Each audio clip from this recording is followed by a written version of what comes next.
What's up, everyone? So, I just returned from a trip to Chicago where I met Dr. Mohammed Tahir, a British Iraqi doctor better known online as nerve surgeon. He's the longest serving foreign doctor who volunteered in Gaza during Israel's genocide. He witnessed horrors unimaginable to the human eye, heart, and soul. And through his work and platform, he has inspired millions of people around the world by his courage to simply save Palestinian lives under incessant bombs, sometimes performing surgeries for 36 hours straight. Israel, of course, banned him from returning to Gaza. So he's working with Fajr Global, a humanitarian medical organization that treats victims of war. Today, Dr. Tahir is working to evacuate thousands of injured Palestinians to provide them with life-saving care and dignified homes so they're not trapped. Dr. Tahir is not just a surgeon, he's a healer, an intellectual, and a leader in giving a voice to Palestinians in Gaza. Now, I sat down with Dr. Tahir for an interview for Met Press News to learn more about his latest efforts to get injured Palestinians out of Gaza and the global wave of solidarity, including from Spain and Italy, while Palestine's Arab neighbors aid the apartheid regime. I began by asking him why Keir Starmer's sudden recognition of the state of Palestine is problematic. Check it out. Bismillah ar-Rahman ar-Rahim. Thank you, first of all, for the interview. Keir Starmer has been a problematic character in the events leading up to where we are today. I say that because he's presided over the genocide from the UK's perspective, continued to arm Israel with weapons, provide it with spying information, I suppose, with their spy jets that fly from Cyprus and back and forth, and revealed information for the Israelis to carry out airstrikes and kill innocent people. So they're very much embedded and very much complicit. I think now, however, Israel have become, they are so out of control that all the international bodies are calling this a genocide. People like Keir Starmer have nowhere to run. So the reality is facing them. And they know that history will be written and they will be included in the list of those who've enabled genocide. So for the UK to recognize the state of Palestine is a little bit of lip service. I think it's a little bit of deflection. They've instituted some details alongside with the state of Palestine, such that, for example, the state of Palestine is not allowed to have an army. Who the hell are you to tell another nation whether they can defend themselves or not? It is the right of every nation to have an army. So who the hell are you to dictate they can or cannot? Of course, the UK was one of the chief, if not the chief instigator and cause for all of this plight when they took control of Palestine and felt that they were empowered to hand it over to another nation. So they are legally and morally, historically obligated, I suppose, in some ways to fix this. So, don't get me wrong. We welcome, as many Palestinians did, the recognition of Palestine. In some ways, it's a bit, of a insult that we have to wait for you to recognize the state of Palestine. But nonetheless, it's a step in the right direction, I suppose. Is it a complete step? No. Does it need to be married up with more action? Of course. Stop the genocide. If you want to recognize the state of Palestine, the first thing you have to do is stop the bloodshed. And then if you really truly want to be a just state, you need to think about reparations for the people of Palestine. Then you open up the can of worms of whether you believe in the 67 borders at all. Many Palestinians will tell you, why should I relinquish an inch of my land? My land is the whole, from the river to the sea. Every single inch is Palestine. The one single state. This is a complex debate. If you want to have it on the international scene, of course, my belief is that it is all Palestine. Every single inch is Palestine. And the Zionists had a project It is a failed project.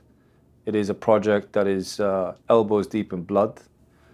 It has brought about shame onto humanity, and they've relinquished the right to govern. So my opinion is all of this ruling class of Israel all need to be thrown in front of the judge in the International Criminal Court, all need to be tried, locked up, and literally every single one have the key thrown away. If it were up to me, then we would bring back capital punishment for them.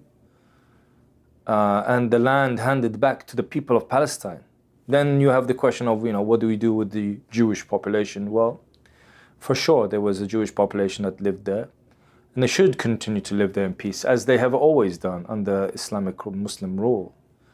But the ones that have come from Europe and America and so on and so forth in the last few years and have this birthright and this nonsense, absolutely don't believe that they have that right. That's my opinion. And speaking of winning the hearts and minds of humanity, what was your reaction when we heard the news about Spain and Italy providing naval fleets to protect the Samud flotilla, while Palestine's Arab neighbors are helping Israel circumvent the Red Sea blockade by providing them with aid and military weapons and shipments of goods? I think the Emirati foreign minister just met Netanyahu today in a side meeting at the UN. Just goes to show the level of complicity of our Arab states. Look, I would say Spain in particular has really had an honorable position from a governmental perspective. And of course the people. But the people of Italy really have set themselves apart from the rest of the world with that day of protest and strike, which they brought the country to a standstill. The government, however, is lacking behind the Spanish. The Italian Prime Minister still has not recognized the state of Palestine. She's tried to create some unrealistic conditions for that. But nonetheless, we welcome that they have let some of their Navy fleet, I think it's one per country or one or two per country, sail along with the Samud to protect, however, only their citizens, plus some other EU citizens that those EU countries have requested. So it's, in some ways it's good, but, it still leaves a lot of other boats from Arab countries exposed and vulnerable. However, it's a step in the right direction. I mean, we cannot be, and we do have this problem as Arabs and Muslims. We're constantly caught up in a state of being negative about everything. And we do have to see the positives. These are definitely positive signs. I'm very proud of what Spain are doing. I'm proud of the Italian people. I think they're leading the charge at the European front, putting a lot of Arabs and Muslims to great shame. And they're making people realize, hang on, these things are possible. I mean, I've been calling for a global day of protest for a long time now. And I've constantly spoken about this. I spoke to some of the stakeholders in the UK, and they said that the trade unions are powerless because they're committed legally only to, bring about this sort of action, like strikes, for example, when it comes to dealing with specific problems relating to employment. And so that's why I asked the question, are your values tied to financial gain or to the principles of humanity? And it seems for them it's tied to just financial gain. We need people to break the rules. We're in a situation where enough is enough. Humanity has had enough of Israel and its lies and its murder and its impunity. We're sickened by it. We've had enough. We've witnessed enough, and we want to see it end now. I want to talk about your time in Gaza. What is the most nightmarish experience that you witnessed in Gaza as a surgeon that still haunts you today?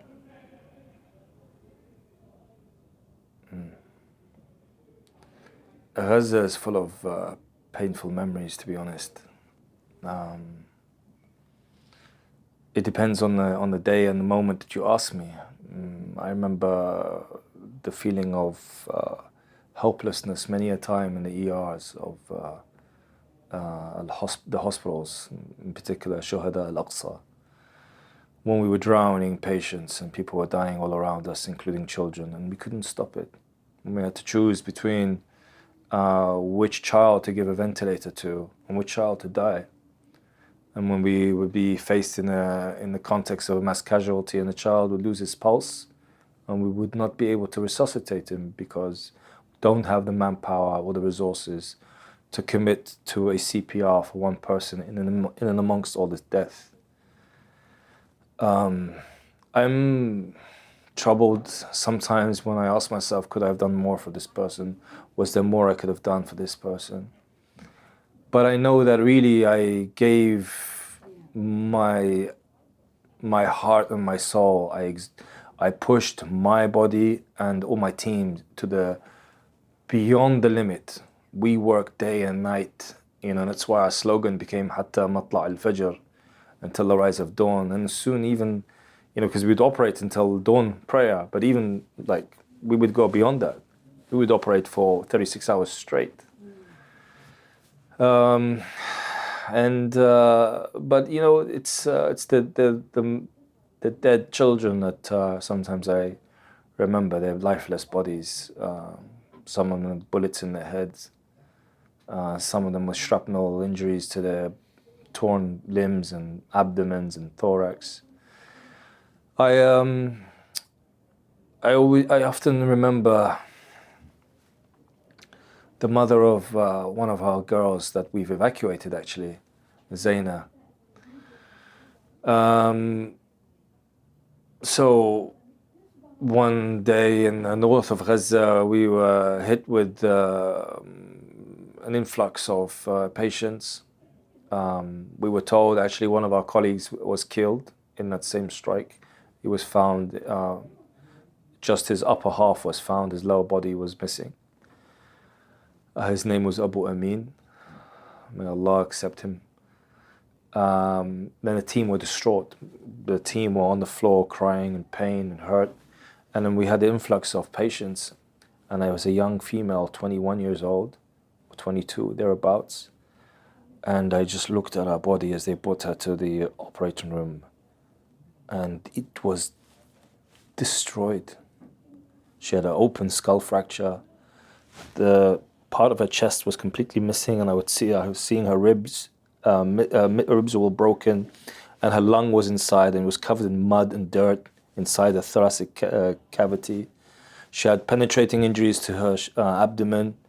Her right leg, her knee was blown out in pieces. Her left foot was in pieces. Her arms were injured. And I was like, what the? And we got to work. I worked on all her peripheries. And there was a general surgeon working on her abdomen, and he just, I could see he was struggling. Meanwhile, they were telling me about another girl, a baby, whose her leg was hanging off by the skin. And, I told the general surgeon, like, if you don't know where the bleeding is, just pack the abdomen. That's all you can do for now. Early 20s.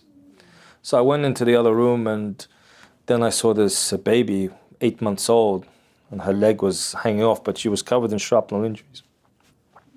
And also had penetrating injury to the abdomen as well. So a pediatric surgeon got working with her abdomen. I was trying to replant the leg, which was basically hanging off skin, but it was already quite delayed. So we'd been going and going and going. I finished at like 11 a.m. the following day. We went up to the office, and I asked my colleague what happened to the mother, to the lady rather, and they told me that she didn't survive. And then they told me that this young female was the baby's mother. So the baby, and at the scene of the airstrike, the baby's father and the other brother were killed. So this baby was now an orphan. But I remember the mother, and I remember her injuries, and it's those. I know you just wish that you were in a better situation, better resources, more team, and maybe we could have saved them. Maybe we would have prevented this baby from being a limbless orphan. many, many painful memories of Gaza, to be honest. But And does that kind of, those memories, how are they affecting you and your sleep and your mental health? And anyone who comes out from Gaza is not the same person. I think that's something that all people say consistently. Obviously, having spent 7 months in there, I was probably amongst the longest duration of any surgeon, foreign surgeon in the world. And you're not the same person as you come out. Life is not the same.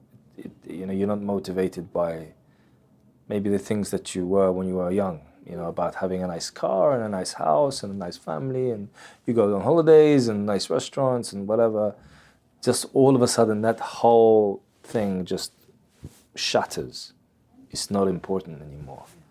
What's important is fighting for justice. What's important is to defend the oppressed, to be their voice. And so, also when Allah subhanahu wa ta'ala puts you in a position where people now look up to you and people follow you and listen to you and they see you as an inspirational figure, then you all of a sudden have this responsibility. And it's a responsibility you can't turn your back from. You must keep going. So whilst I am affected by it for sure, but as I often say, I use it as rocket fuel to motivate me, to keep me going. So. Beyond physical, what has been the most psychological damage you've seen to the children of Gaza?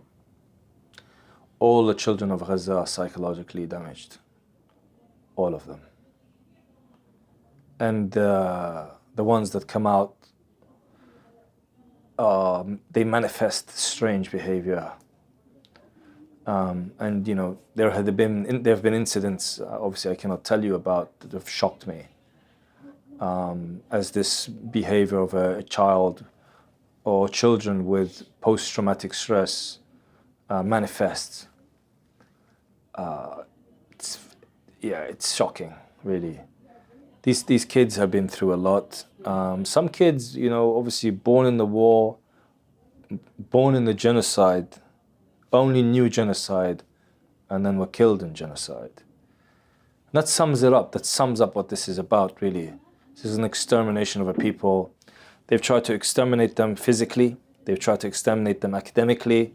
They've tried to ethnically cleanse them. And then they try to destroy their futures by preventing children from experiencing schools and learning, and also by creating trauma. This will not leave the people of Gaza for generations. This pain will stay and will run in their blood. But as the saying goes, tough times create tough men, and tough men create good times.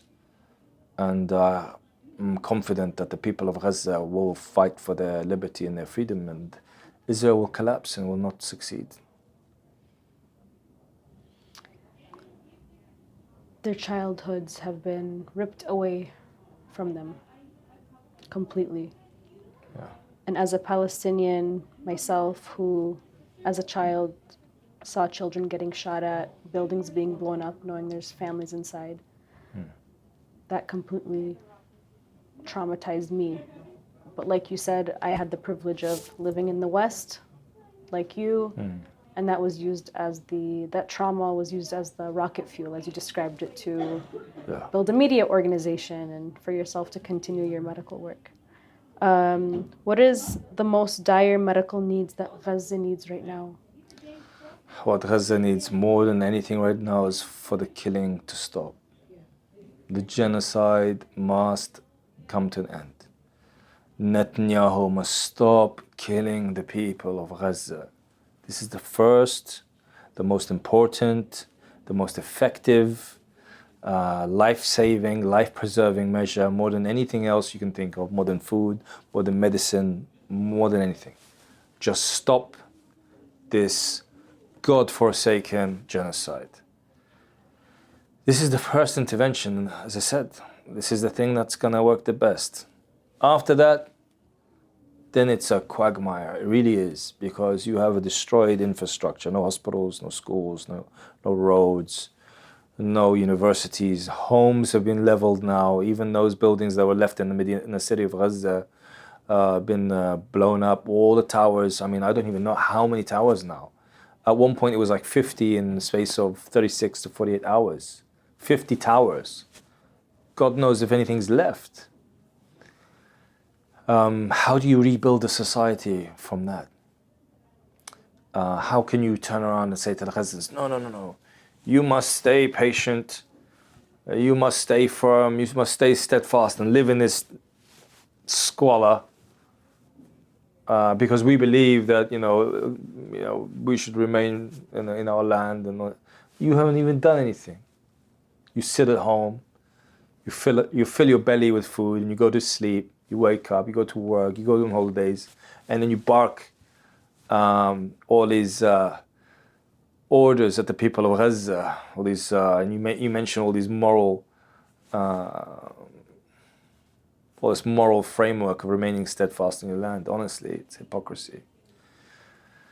I don't know what the people of Gaza, if we're being perfectly honest, I don't know what proportion of them would even want to stay. This is the reality. If you want them to stay, then we must be there sacrificing with them. Let them feel they're not alone. Let them feel that we're sharing their pain, that we're giving with them. I mean, look, for example, at Yemen. Look at South Lebanon. They gave. And amongst the most dear to them. So, I mean, those people, I suppose, have something to say about it. But for the rest of them, the world, honestly, they ought to just be quiet. But, nonetheless, how do we get all the Arab states to sit around a table and figure out how the rebuilding process works? I mean, from our perspective in as an organization, we have potentially hundreds of mobile homes, and we're prepared to expand to thousands, which will offer these families dignity, temporary dignity. This is Fajr Global? Fajr Global, yeah. I mean, so we've developed these homes. It's like, basically like a container that's modified into reasonable living conditions, like a shower, a toilet, bedroom, a small living space. And if you were able to stack these, then you can offer people dignity, but living in tents and squalor, no toilets, you have to dig a hole, and just think about all the exposure to insects and this and that. That's not going to work. And I don't know. It's going to take a lot of great minds in the world of engineering and architecture. But I hope that we can offer some solutions. So that's one aspect. The next aspect, if we focus in more on medicine, you need to allow all medicines, surgical equipment, foreign doctors to come in to relieve. Not to say that they're any better than the doctors inside, but they need to relieve them. They've been at it for 2 years. They're exhausted. And also potentially, temporarily relocating all the injured to have treatment outside of Gaza. We're in part of that process as well. For example, in Jordan now, we've got a big project, and we're treating those who have already been evacuated into Egypt. And sort of taking the load away from the hospitals inside Gaza. It's going to be multifaceted, and it's going to need, extensive framework. They're talking about bringing back the war criminal Tony Blair. I don't know if Tony Blair feels remorse for his war crimes in Iraq and wants to genuinely make this up. Doubt it very much. I think once a poodle, always a poodle. He was a dog of George Bush. He'll now be the dog of Donald Trump, and he'll do what he's told. So it's a complex situation, honestly. It's so tough. But we're there, and we won't give up. Is there anything else that Fajr Global is doing to help the people of Gaza that you wanted to add? That was my last question for you. We, look, there are many organizations out there that do great work.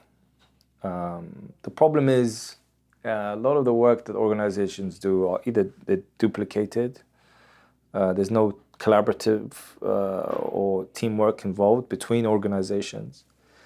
Some organizations out there for glory. I don't know, maybe some organizations now are even profiteering because it's become a lucrative business. I'll give you an example of the dangers of sometimes working outside of organizations, though. We have one kid who has an amputation to his left leg and an amputation to his right arm, and he's got an external fixator on what's left of the right arm on the humerus. Somebody took his photo and his videos and launched a GoFundMe.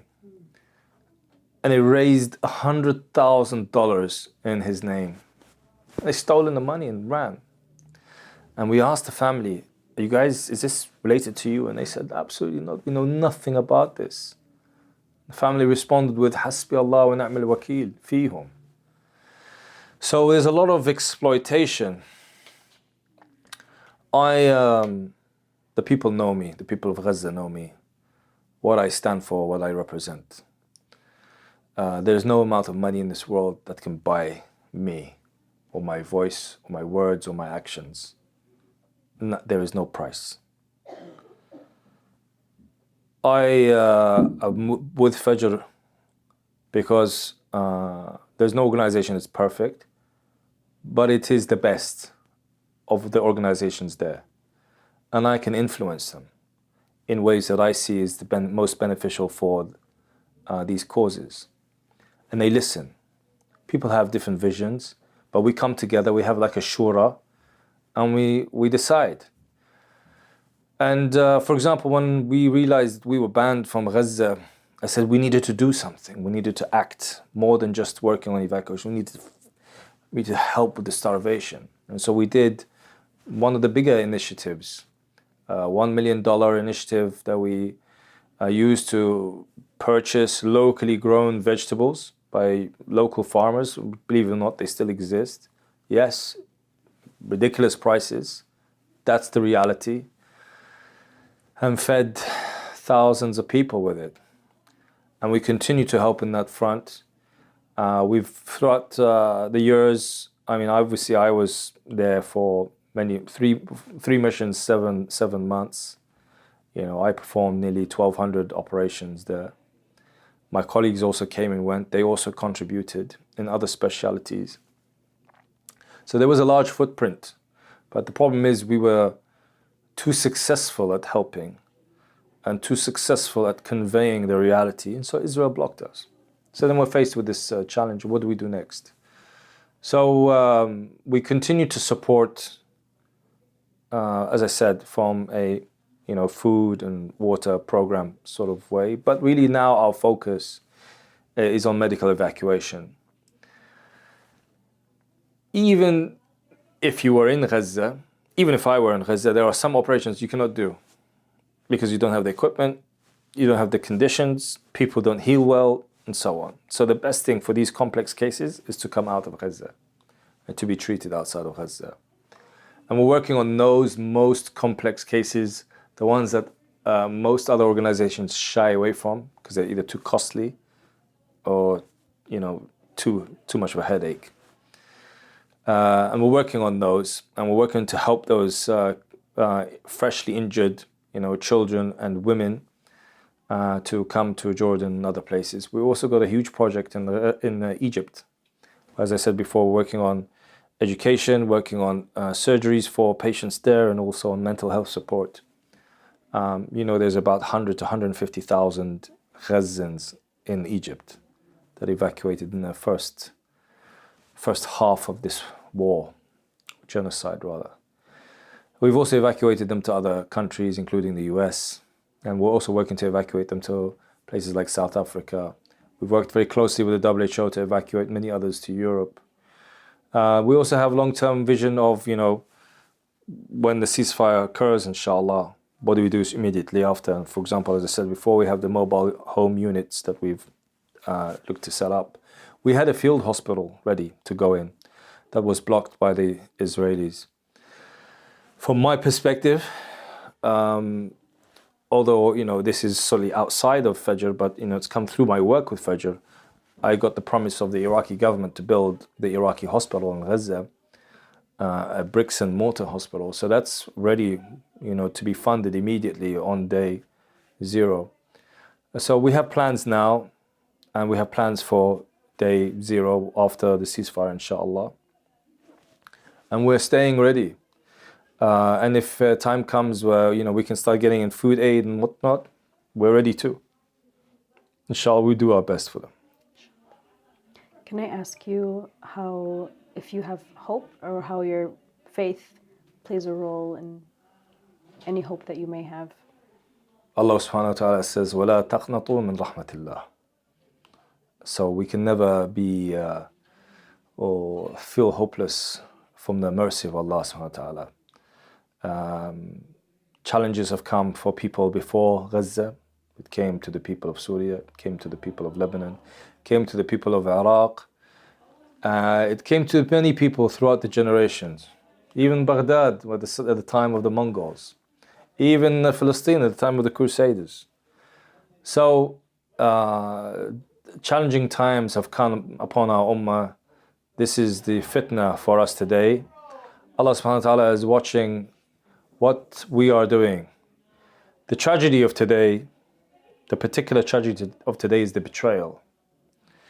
This is not the first war, and of course these are the most advanced weapons that vaporize human beings, which, really is and the use of AI, which is a new frontier and savagery of mankind on the part of the Israelis. And no doubt that's a precedent that's been set now, unfortunately, and written in the name of the Gazan blood. But it's not the first human challenge. But as I said before, the particular problem, the particular heartbreak for the people of Gaza and for us regular folk is watching the betrayal and the complicity of Arabs and Muslims in the murder of Gaza. And that's the tough pill to swallow. But the people are beyond effervescing now. They're boiling, and they will explode. All of these governments that have been put in place to control us, to stifle our voices, to regulate our behavior, to ensure that we are orderly and never, fight for our rights, they will all soon go. This is a promise, and we believe this. And of course, Allah subhanahu wa ta'ala says in the Quran that He will test us with the loss of our lives and loss of our blessings in this life, and give glad tidings to those who are patient. Those that, when challenged, say, Inna lillahi wa inna ilayhi raji'un. And Gaza have taught us this lesson. They're the ones that go through this pain. They're the ones who are having their children slaughtered before the world's eyes. And they are reminding us of the importance of faith. So we cannot lose faith either. We always say Alhamdulillah, as they say Alhamdulillah. But, the flip side to that is, I see some people saying, oh, mashallah, they're so patient, May Allah help them. This is also a betrayal. The people of Gaza have been tested, but all of us have been tested. Because yes, they've been tested with death and hunger, but we are being tested with whether we will respond and our inaction, and most Muslims, sadly, have failed. Thank you, Dr. Tahir, for all that you've done for Palestine. I, as a Palestinian, of course, am extremely grateful for all of your work, and I'm sure the people of Gaza appreciate it as well. And thank you for sitting with me today. Jazakallah khair. Shukran zila.